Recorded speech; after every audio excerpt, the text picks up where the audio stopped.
Hello everybody, welcome back to the channel. My name is Chioma. If you're new here, you're highly welcome, and to all of you my old-time friends, I appreciate you always.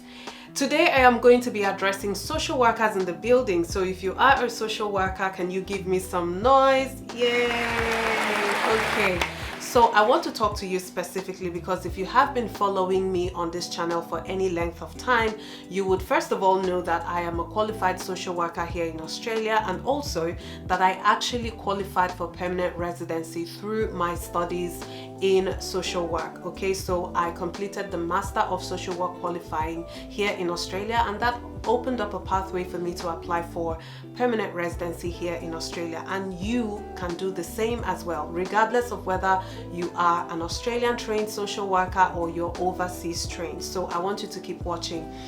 In this video, I want to focus on the migration assessments because I believe this is a significant part of the process of applying for permanent residency or permanent migration here to Australia. It is the most significant hurdle, I would say, because once you cross over this little bump, the rest of it might be a little easier. Okay, I believe this is 50% of the work done already if you return a positive skills assessment. So in this video, I will go into details about all the documents you need to submit to the AASW to get your assessments done for migration purposes, and these assessments will cover both your qualifications and your work experience. All right, I am going to do this in two parts. I am first of all going to address all the social workers who have an overseas social work qualification. So if you're overseas trained and qualified, I am going to address you first, and then I will move over to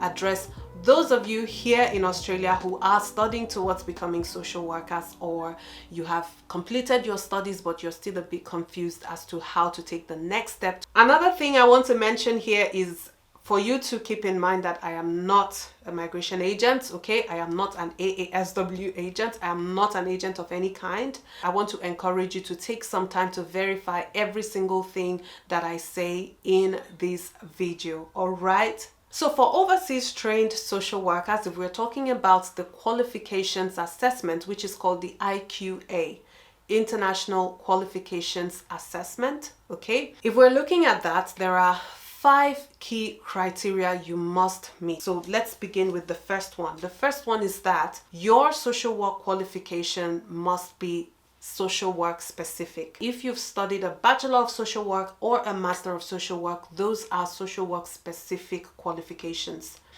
Other qualifications like Bachelor or Master of Psychology, of Sociology, of Social Care, those might have elements that are related to social work, but they are not social work specific.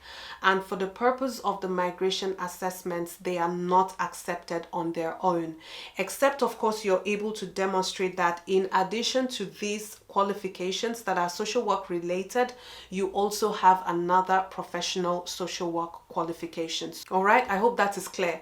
And so to evidence this particular criterion, what you need to submit would be certified copies of your certificate. So it could be your diploma. For instance, if you have a social work related qualification, and in addition to that, you maybe have a diploma of social work, you can put those two together and submit to the AASW.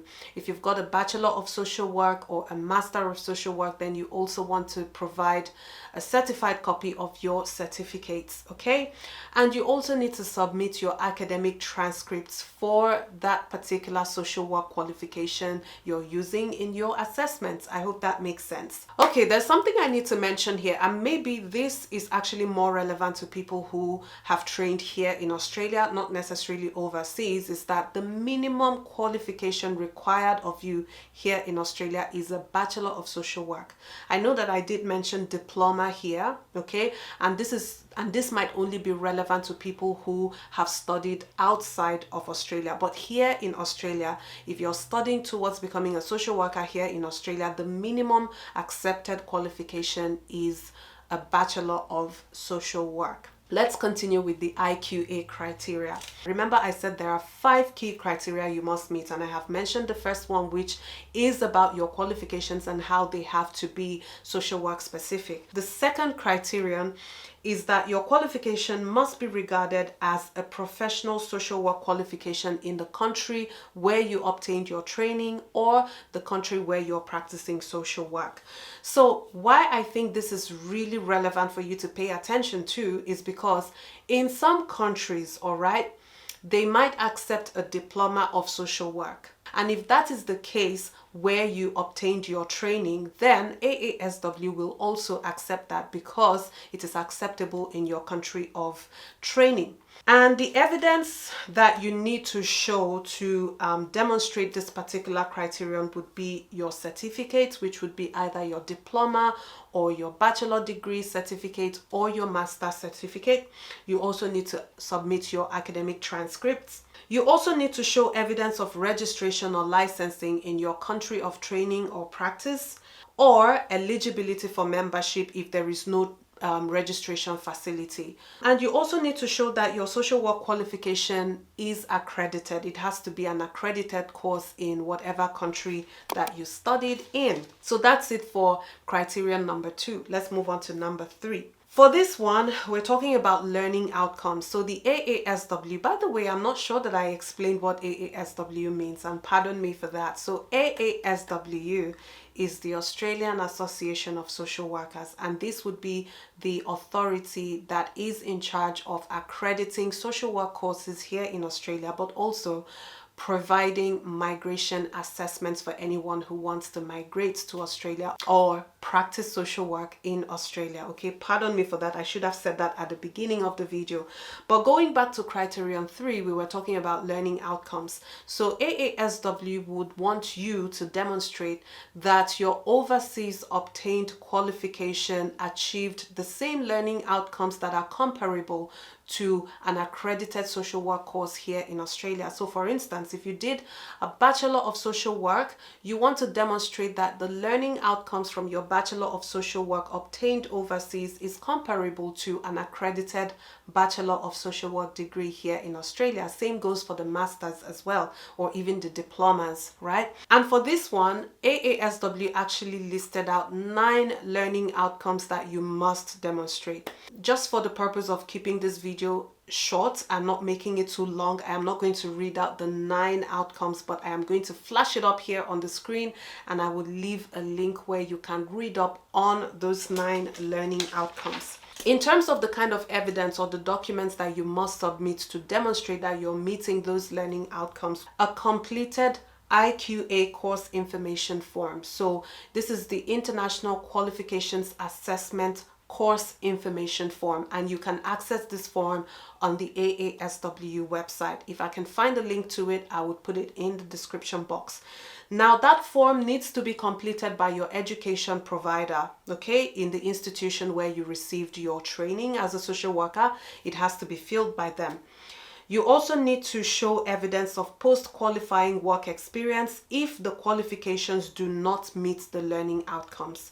So if your learning outcomes have been deemed to not be comparable, exactly comparable, maybe some of them match, but some of them do not really match, then another way to go around it would be by showing post-qualifying work experience that meets the other learning outcomes that you were not able to demonstrate that you met through your training. Okay, does that make sense? And this can be done by providing a statement which should not be more than 3,000 words long. Okay, and in that document you're going to be linking your post-qualifying work experience again to those learning outcomes that your training did not quite cover on its own. Or you can also evidence this by showing documents to prove that you undertook further studies to complete the shortfall in your learning outcomes. I hope that doesn't confuse you, but that's about it for criterion 3. Now we move on to criterion 4, which is about the field education component or the field education requirements. So the AASW requires that you must have completed 980 hours of field education or placement, as it is more popularly called here in Australia. Usually for schools here in Australia, somehow they have rounded up that figure to 1,000 hours. And here in Australia, social work courses would break up those hours into 2 placement blocks, 500 hours each. Okay. However, this is what the AASW is saying for overseas trained social workers. If you have less than 500 hours of field placement in your training, unfortunately, you will not be able to return a positive skills assessment. So they will not grant you a positive assessment if you have done less than 500 hours of field education in total. However, if you've done more than 500 hours but less than the required 980 hours, then another workaround for that would be for you to demonstrate at least 1 year of post-qualifying work experience, and you would also need to provide a statement of up to 3,000 words detailing the learning outcomes relevant to the assessment criterion. Okay, and you also have to cite relevant examples of case scenarios when you write your 3,000 word statement. And if you actually met the 980 hours field education requirement, you can evidence this by providing a list of your field work details in your application form. So there's a relevant section in your application form where you can fill out the details of your field education. Your academic transcripts will also be required here, and the IQA course information form that I said earlier that your education provider needs to fill. So all of that will also go towards fulfilling criterion 4, which is the field education requirement. And then the very last criterion would be English language proficiency. And for this one, the AASW is asking for IELTS academic in particular. They will not accept IELTS general. And you need to demonstrate that you came in at a total of 7. Okay, that would be your overall scores, and nothing less than 7 in each of the bands in the IELTS test. I hope that is clear. Now, some exemptions may apply to people who are coming from certain countries and who can demonstrate that they studied both at secondary, that's high school, and tertiary level in those countries. So I'm talking about countries like Australia, Canada, New Zealand, Ireland, the UK, the US, and even South Africa. Okay, so that is it for the qualifications assessment. Like I said, this part is compulsory.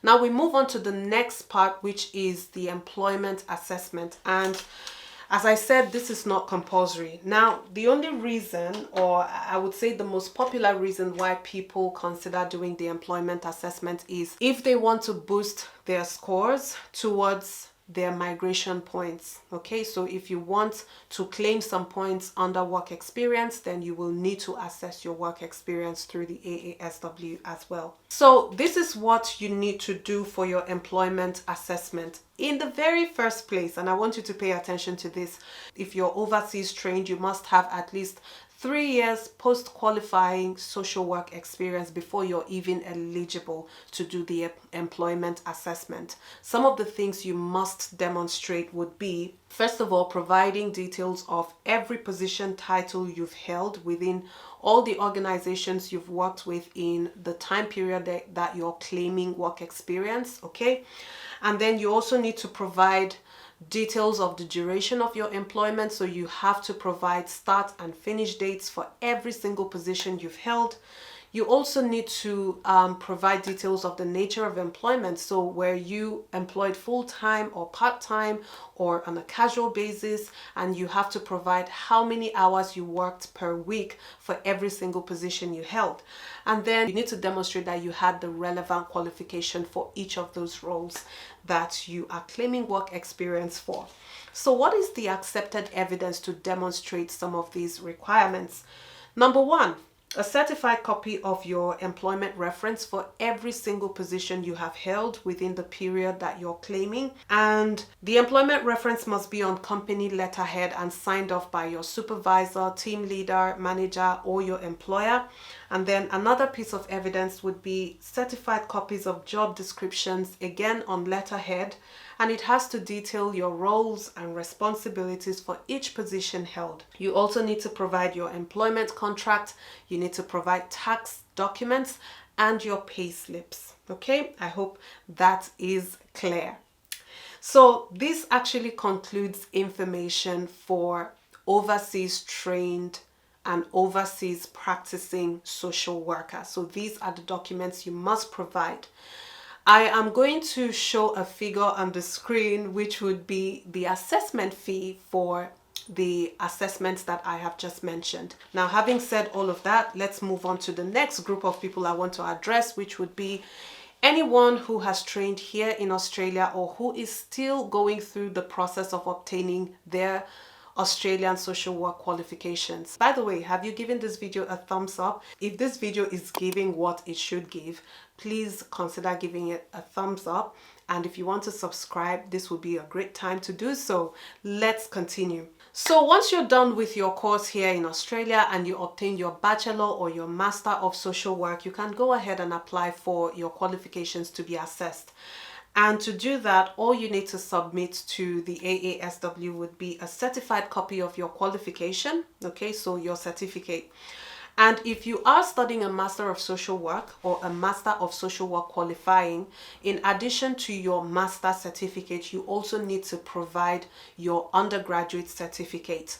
If you are ready to apply for your skills assessment, but maybe you just graduated and your certificates are not yet ready, you might want to obtain a letter of completion from your institution or from your education provider. And that letter of completion has to confirm that you actually completed your studies, you passed all your units, and that you met all the requirements of enrollment into that course, and there's nothing you left behind or there's nothing that you left undone. And you can actually use that in place of your certificate or in lieu of your certificate to apply for your qualifications assessment. Another thing you need to provide would be the certified copies of your transcript. And the transcript in this case would be the transcript related to your social work qualification. So if you are submitting your master certificate and also your undergraduate certificate, you're only going to be providing transcripts for the social work qualification. I hope that makes sense. And then English language proficiency is the same. It has to be IELTS academic 7 overall and nothing less than 7 in each of the bands. You also have to provide a certified copy of your passport identity page. And let me just say that this applies to overseas trained social workers as well. You would also have to provide this particular document. And if you've got any change of name documents, you also want to attach that. And if you are using an agent for this process, which by the way, I do not recommend because I believe it is a very straightforward process, especially for those of you who have qualified here in Australia. Now, if you would still like to use an agent for whatever reason, please make sure that they fill out the agent's authorization form, and you're going to access that from the AASW website. So that also needs to accompany your application. And then, of course, there's an application form that you need to fill out. There's an application form for all the stages that I have mentioned, both for Australian trained and overseas trained social workers. I think the only thing I might have left out or almost forgot would be the assessment fee for people applying from within Australia, and that is going to pop up on the screen. Now, when you're done doing all of this, like gathering all your documents, the next thing is to send it off to AASW, and AASW only accepts physical documents. So you have to send it by post. Whether you're applying from inside Australia or outside Australia, you have to send it to them by post. Unfortunately, they do not accept scanned and emailed documents, right? Yes. So when you do all of this, hopefully you return a positive skills assessment. We do not want a negative assessment, because a negative assessment means you can't proceed towards applying for your visas. But if you get a positive assessment, then you move on to the next stage, which would be to express interest in your visa of choice and go ahead and apply if you get invited to apply. By the way, I have other videos detailing the process of applying for some of these visas. I'm talking specifically about the 189 and the 190 visas, because those are the most popular skilled migration visas. They are permanent residency visas. I have other videos. I am going to link them in the description so that you can watch those and complete your knowledge on how this process actually goes from start to finish. But I hope this video has been helpful. please do not forget to give me a thumbs up once again. And if you have finally subscribed or are going to subscribe, thank you so much for supporting this channel. I'll see you again in my next video. Bye.